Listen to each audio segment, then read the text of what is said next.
कि डोल उठा फिर अचल हिमालय, सागर भी जब छोड़ उठा पर करती पर कंपित सी हो उठी। भारत का जब वीर उठा दनक उठी फिर से बंदूकें, ज्वाला बढ़ती जाती थी दुश्मन के सीने में धंसकर उनको ये समझाती थी भारत माता की गरिमा का जिसके मन में प्यार नहीं, ऐसे दुष्ट हृदय को जग में जीने का अधिकार नहीं, ऐसे दुष्ट हृदय को जग में जीने का अधिकार नहीं।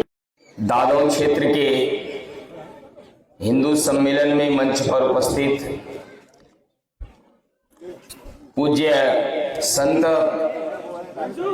पूज्य आशीष पुरी जी महाराज जी, हरिगढ़ से आए पूज्य साध्वी जी, पुनीता चेतन जी, संघ में महिला समन्वय के रूप में काम देखती और बहुत सक्रियता से समाज में जिनका योगदान रहता है, ऐसी भारती सिसोदिया जी, राष्ट्रीय स्वयंसेवक संघ के जिला के संपर्क प्रमुख श्री सुधीर बाबू आर्य जी, यहाँ पर उपस्थित अजंत जी, अपने श्री उमेश राघव जी और यहाँ के राष्ट्रीय स्वयंसेवक संघ के और हिंदू आयोजन समिति के जो सभी सदस्य हैं, पदाधिकारी हैं, जो यहाँ संचालन कर रहे हैं, सभी का स्वागत किया है। सभी ज्येष्ठ श्रेष्ठ सम्मानित कार्यकर्ता, नागरिक बंधुओं, माताएं बहनें, बड़े बुजुर्ग, नौजवान साथियों, माननीय अशोक सिंघल जी, चूंकि बिजौली क्षेत्र में उनका पैतृक गांव और जीवन की एक यात्रा, बड़ी यात्रा क्या होती है, एक है चार रोटी जोड़कर, चार लकड़ी जोड़कर रोटी की व्यवस्था करना, एक जीवन की यात्रा ये है। एक यात्रा ऐसी होती है जो हमारे जीवन को बहुत विशाल बना देती है, दिव्य बना देती है। तो हमारे इसी क्षेत्र के माननीय अशोक सिंघल जी की भी ऐसी यात्रा रही। दूसरा, हम सबको ध्यान में आता है, जीवन में हम अपने जीवन को उस प्रकार भी बना सकते हैं जैसे एक सामान्य लकड़ी जलती है और वो उसकी जो राख होती है वो सामान्य प्रयोग में आ जाती है, लेकिन एक चंदन की भी लकड़ी होती है, वो लकड़ी जब प्रज्वलित होकर उसका जो राख है वो चंदन के तरह माथे पे लगाया जाता है। हमारे जीवन की यात्रा भी ऐसी है, क्योंकि जैसे भगवान श्री कृष्ण ने दुनिया में संदेश दिया, हम भगवान कृष्ण को तो मानते हैं लेकिन कृष्ण की नहीं मानते हैं। दुनिया को संदेश दिया जेल में जन्म लेकर, और वो भीषण परिस्थितियां, माता पिता से दूर होकर नंद बाबा और यशोदा मां के गोद में खेलकर, और जो वहां पे उनको करना था, क्योंकि दुनिया में सारे योग से बड़ा कर्म योग होता है, और ग्वाल वालों का स्नेह, और वहां से भी कुछ समय बाद उनको जाना पड़ा मथुरा। मथुरा में कंसवध और कुछ लीलाएं, और मथुरा को छोड़कर भी जाना पड़ा द्वारका। और द्वारका में भी हम देखते हैं केवल राजा बन के नहीं बैठे हो, धर्म के लिए क्या क्या करना था वो सारे काम किए, अपने लिए नहीं, क्योंकि अपने लिए सोचता है वो परमात्मा नहीं हो सकता है, जो दूसरों के लिए सोचता है वही परमात्मा होता है। भगवान कृष्ण ने सदैव दूसरे के लिए सोचा, दूसरे की भलाई के लिए सोचा, समाज के कल्याण के लिए सोचा, धर्म की रक्षा के लिए सोचा। इसीलिए उन्होंने बोला परित्राणाय साधूनां विनाशाय च दुष्कृतां धर्म संस्थापनार्थाय संभवामि युगे युगे। और उनका जीवन ऐसा था, जब महाभारत का भीषण दौर था उस समय भी वो हर प्रकार से समझाने में लगे थे, लेकिन जब युद्ध का समय था कोई भी रानी पटरानी उनके साथ नहीं थी, कोई भी उनका साथी उनके साथ नहीं था। एक अवस्था के भगवान कृष्ण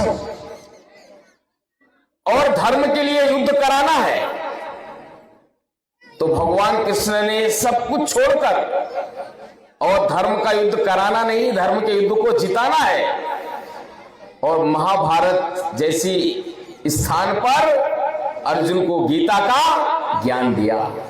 इससे ध्यान में आता है जब धर्म समाज के लिए, देश के लिए, राष्ट्र के लिए कोई लड़ता है तो मुश्किल से लोग साथ देते हैं। हमारे देश के साथ, हिंदू समाज के साथ समय समय पे ऐसा होता आया है, और वहां पर भी अर्जुन मानने के लिए तैयार नहीं, दुर्योधन से संवाद हुआ वो तैयार नहीं। तो भगवान श्री कृष्ण ने अपना विराट स्वरूप दिखाया। वो विराट स्वरूप जीवन में समझना, यही दिव्य दृष्टि खोलना है। नहीं तो हम आंख खोलते हैं तो संसार तो दिखता है, ये जमीन दिखती है, कंकड़ पत्थर के बने हुए कुछ घर दिखते हैं, लेकिन वो दृष्टि नहीं है। दृष्टि का मतलब है जिस प्रकार कृष्ण का विराट स्वरूप अर्जुन ने देखा, तब अर्जुन युद्ध करने के लिए तैयार हुआ। उसी प्रकार से जीवन को हमें बनाना है, जीवन को गढ़ना है, तो अपने जीवन में भी धीरे धीरे चरय बेटी के भाव से ऐसे चलना पड़ता है। अपने जीवन को अच्छा बनाने के साथ साथ धर्म, संस्कृति, समाज, हमारा राष्ट्र है, इसके हम कुछ सहायक बन सके, ऐसा विचार करना चाहिए। और अर्जुन को उन्होंने कहा एवं न्यायष्टमा पार्था, क्योंकि ये दुनिया आप पे देख रहे हो, रिश्तेदार नातेदार है, हमारा है, तुम्हारा, एक खेत, एक खलियान, एक जमीन, एक जायदाद, एक घर, एक गाड़ी, एक घोड़ा, एक बंगला, ये कुछ तुम्हारा नहीं है। अर्जुन, मोह में मत पड़ो। एवं न्यायष्टमा पार्था नैतद्यो पवद्धते क्षुद्रम हृदय दौर्बल्यम त्यक्तोत्तिष्ठ परंतपा। युद्ध करने के लिए तैयार हो जाओ, कर्म करना ही तुम्हारा अधिकार है। हमने कोरोना की 3 लहरों में देखा होगा, पिता पुत्र की डेड बॉडी को छूने के लिए तैयार नहीं था, और पुत्र पिता की डेड बॉडी को छूने के लिए तैयार नहीं था। मैं मथुरा के अंदर था, 100 से भी ज्यादा लाशों को जलाने का काम हमारे स्वयंसेवकों ने किया, कार्यकर्ताओं ने किया। इसीलिए भगवान कृष्ण ने अर्जुन को कहा, अर्जुन ए मोह की दुनिया में मत पड़। कल जो तन के चलते थे अपनी शानो शौकत पर, सम्मा तक नहीं जलती आज उनकी कुर्बत पर। याद कर सिकंदर के हौसले भी आली थे, जब गया था दुनिया से दोनों हाथ खाली थे। कुछ साथ लाता नहीं है और कुछ लेके नहीं जाता है। अरे बड़े अच्छे उस पे चलते हैं, आदमी खाली हाथ आता है और कुछ पाने के लिए झगड़ता है और सब कुछ छोड़कर चला जाता है। तो इसलिए ये जिंदगी का आनंद नहीं है। जिंदगी का आनंद जिंदगी को समझने में है, जिंदगी को बड़ा बनाने में है, जिंदगी को राष्ट्र हित में लगाने के लिए है, जिंदगी को हिंदू समाज की रक्षा के लिए लगाने के लिए है, जिंदगी को धर्म के लिए लगाने के लिए है। इसलिए मैथिली शरण गुप्त जी ने लिखा, यही पशु प्रवृत्ति है कि आप ही चरे, मनुष्य तो वही है जो मनुष्य के लिए मरे। अपनी अपनी रोटी का इंतजाम तो मनुष्य, पशु, पक्षी सब भी कर लेते हैं। अपने साथ साथ जो समाज, राष्ट्र, धर्म के लिए जीता है वही सच्चाई में जीता है। स्वामी विवेकानंद का जीवन 12 जनवरी को हम लोगों ने उनकी जयंती मनाई। एक मां कष्ट में थी, भुवनेश्वरी देवी। यहां जो बड़े भैया हैं, नौजवान भाई बहन बैठे हैं मेरे, विवेकानंद की जीवनी को जरूर पढ़ें। घर में कष्ट था, लेकिन उस समय देश को, धर्म को और आवश्यकता थी एक सन्यासी की, एक युवा की। तो स्वामी विवेकानंद सब छोड़कर राष्ट्र के लिए, धर्म के लिए चले गए और 11 सितंबर 1893 में दुनिया में, शिकागो में ये बताने का काम किया कि भारत कैसा देश है, भारत की सोच क्या होती है, भारत का युवा क्या होता है, भारत की विचारधारा क्या है। जो लोग कहते थे कि कैसे कैसे आरोप लगाते थे भारतीय समाज के बारे में, हिंदुओं के बारे में भिन्न भिन्न प्रकार की बातें करते थे, उन सबको स्वामी विवेकानंद ने समझाने का काम किया। भारत सामान्य देश नहीं है, भारत शक्तिशाली देश है, भारत पौरुष और पराक्रम से युक्त देश है, भारत बड़ी विचारधारा से जुड़ा हुआ है, भारत पूरी दुनिया का कल्याण चाहता है, भारत ऐसी विशाल विचारधारा से जुड़ा हुआ देश है। और भारत का एक सन्यासी कैसा होता है वो स्वामी विवेकानंद ने पूरी दुनिया के सामने बताने का काम किया। और वहां से एक बहन मार्गरेट एलिजाबेथ नोबेल भारत के अंदर आई और भारत मां के लिए उन्होंने जीवन की आखिरी सांस तक काम किया। कलकत्ता की गली में सामान्य बच्चियों के लिए विद्यालय चलाने का काम किया। वो मार्गरेट एलिजाबेथ नोबेल, बाद में उनका नाम पड़ा भगिनी निवेदिता। वो सामान्य बच्ची नहीं थी, आयरलैंड की रहने वाली एक पादरी की पढ़ी लिखी बेटी थी। लेकिन ये भारत सामान्य देश नहीं है, भगवान की बहुत बड़ी कृपा है, हमको मनुष्य के रूप में जन्म दिया, मनुष्य के रूप में जन्म देने के बाद भारत में जन्म दिया, भारत में जन्म देने के बाद हमको हिंदू धर्म में जन्म लेने का मौका मिला, और यहाँ के बाद भी हमको संघ विचार परिवार, हमने राम जी का ये युग देखा। राम मंदिर का निर्माण से लेके कश्मीर की वादियों में जो एक अच्छा वातावरण दिखाई दे रहा है, ऐसा युग हमने अपनी आंखों के सामने हम देख रहे हैं। और गंगा और यमुना के बीच में हम सबको रहने का मौका मिला। इसका मतलब परमात्मा की बहुत बड़ी कृपा हम सब पर है। इसीलिए और दिव्य दृष्टि, अपनी दृष्टि को और व्यापक करने की आवश्यकता है। हमारा जन्म सामान्य काम के लिए नहीं हुआ है, केवल रोटी कपड़ा और मकान के लिए नहीं हुआ है। ईट ड्रिंक भी मेरी, खाओ पियो और मौज करो, सिर्फ इसके लिए नहीं हुआ है। ये जमीन रुकी हुई है, ये हवा बह रही है, ये सूरज रोशनी दे रहा है, ये आसमान प्रेरणा दे रहा है। इसका मतलब हमारा जन्म कोई अच्छे कार्य को करने के लिए हुआ है, विराट कार्य को करने के लिए हुआ है। वो कार्य करने के लिए समय समय पे भगवान ने तो इस भारत में अवतार लिए। बहुत सारे लोग भारत में आए, जो मैं विवेकानंद महाराज जी की बात कर रहा हूं, उनसे प्रेरणा लेके बहुत सारे लोग हिंदुस्तान के अंदर आए। और दूसरा जीवन था नेताजी सुभाष चंद्र बोस का। 23 जनवरी को उनकी जयंती मनी।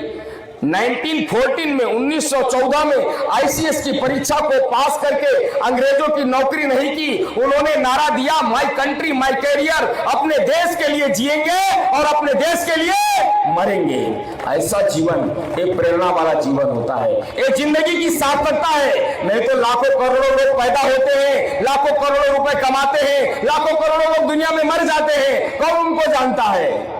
लेकिन एक जीवन जो देश के लिए जीता है, एक जीवन जो समाज के लिए जीता है, एक जीवन जो राष्ट्र के लिए जीता है, उस जीवन को युगों युगों तक याद किया जाता है। वो जीवन समाज को, दुनिया को प्रेरणा देने का काम करता है। चाहे वो बहनों में अवंतीबाई हो, चाहे वो अहिल्याबाई होलकर हो, महारानी लक्ष्मीबाई हो, चाहे वो दुर्गावती हो, हाला रानी हो, ऐसी बहुत बड़ी परंपरा हमारे देश में है।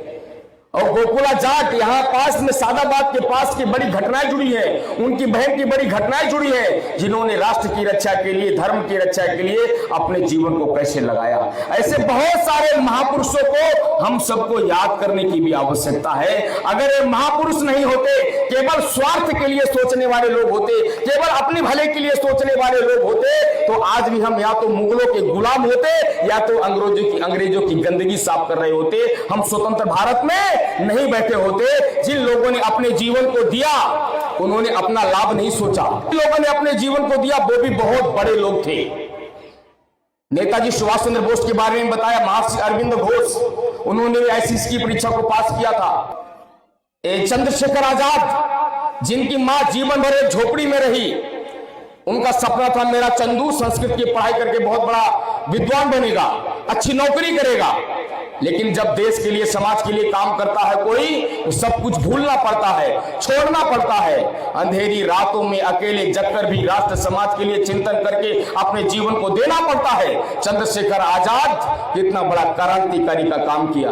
भगत सिंह, उनकी मां ने कहा बेटा शादी कर ले, तो भगत सिंह ने कहा, मां चिट्ठी लिखी, इस जन्म में मैं तेरा बेटा होने का फर्ज अदा नहीं कर सकता हूं, क्योंकि भारत मां गुलामी की जंजीर में जकड़ी हुई है। हमारे देश के लाखों लाखों लोग अंग्रेजों के गुलाम हैं। वो मुट्ठी भर अंग्रेज हिंदुस्तान में आए, उन्होंने हमारे देश को तोड़ा, हमारे देश को, समाज को जाति बिरादरी में बांटा, हमारे देश को तेरे में मेरे में बांटा, स्वार्थ में बांटा और हम बट गए। और मुट्ठी भर अंग्रेजों ने हमारे देश को गुलाम बनाकर रखा, लेकिन हम हारे नहीं, हमने संघर्ष किया और उस संघर्ष से जीते। भगत सिंह ने मां को चिट्ठी लिखी, मां मैं तेरा बेटा होने का फर्ज अदा नहीं कर सकता हूं, और चंद्रशेखर आजाद के पास चले गए और वहां शपथ ली कि सांस है जब तलक ना रुकेंगे कदम, चल पड़े हैं तो मंजिल को पा जाएंगे, जान प्यारी नहीं है वतन से हमें, मरते मरते सभी को बता जाएंगे, वो जवानी जो खून को जलाती नहीं, जो वतन के लिए रंग लाती नहीं, दाग लेकर गुलामी का क्यों हम जिए, सोचकर रातों की नींद आती नहीं। ऐसा जीवन था। वीर सावरकर लंदन के अंदर वैरिस्ट्री की डिग्री प्राप्त की थी। लता मंगेशकर के हम बहुत सारे गीत सुनते होंगे, उनको प्रेरणा देने का काम किया था। वीर सावरकर क्या जज्बात था उनका, क्या देशभक्ति थी। आप लोग कभी पढ़ने का मौका मिले, मेरा आजन्म कारावास उनकी किताब पढ़िएगा, और उनकी पत्नी क्या उनका संवाद पढ़िएगा। एक 27 साल के वीर सावरकर, 24 से 25 साल की उनकी पत्नी का संवाद है। जब वो अंडमान काले पानी की सजा के लिए जा रहे थे, तो लास्ट टाइम उनकी पत्नी उनसे मिलने के लिए आई।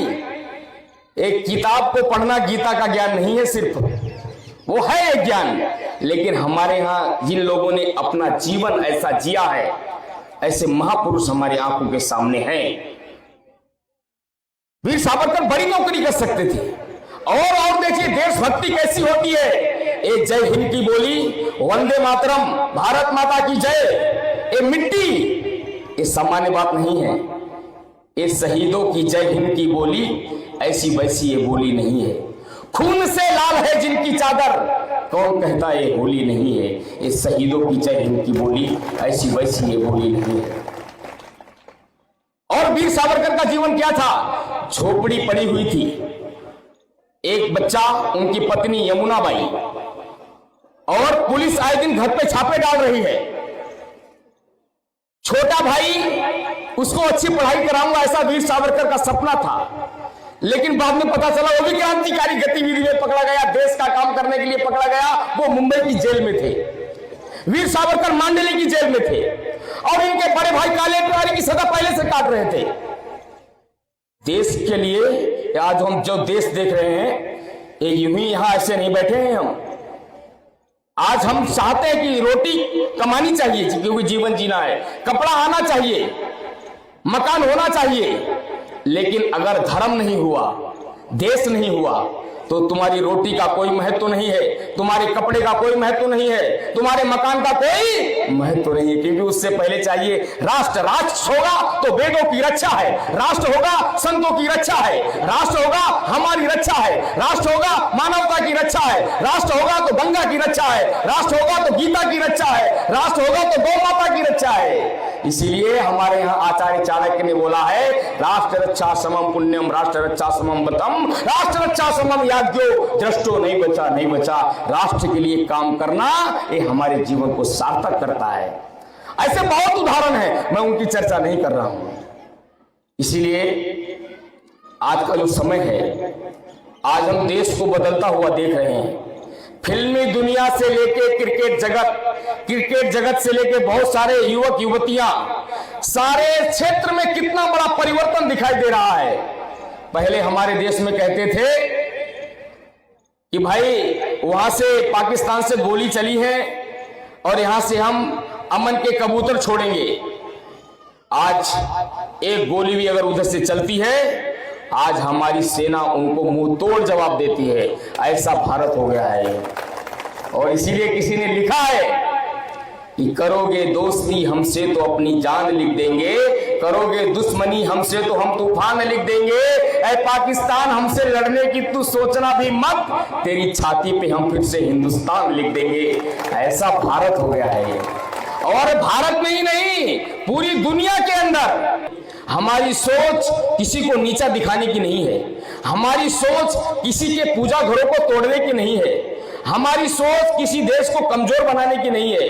हमारी सोच है, यहां लिखा हुआ है मंत्र, संगच्छध्वम संवदध्वम शंभो मनांसि जानताम देवा भागम यथा पूर्वे संजानाना उपासते।